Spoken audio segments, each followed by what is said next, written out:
حسینیت اور یزیدیت یہ دو شخصوں کا نام نہیں ہے، حسینیت اور یزیدیت یہ دو نظریوں کا نام ہے۔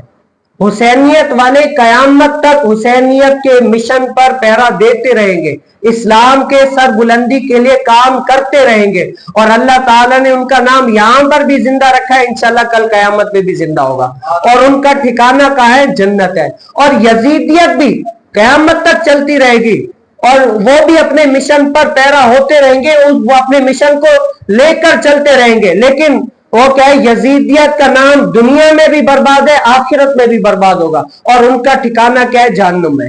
کیا ہے؟ جہنم ہے۔ یہ حق اور باطل کے دو راستے ہیں، دو نام ہیں۔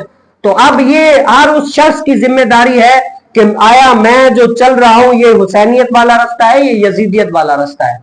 اگر حسینیت والا رستہ ہے نا تو اللہ کی بارگاہ میں آ کر گڑ گڑا کر اللہ تعالیٰ سے دعائیں کرے کہ اے مالک تم نے مجھے صراط مستقیم پر چلنے کی توفیق دی، اے مالک تمہارا احسان ہے، اے مالک تیرا احسان ہے۔ اور اگر اس راستے پر ہے نا تو ابھی تک توبہ کا دروازہ کھلا ہے، ابھی بھی لوٹ آئے۔ تو اللہ تعالیٰ سے دعا کر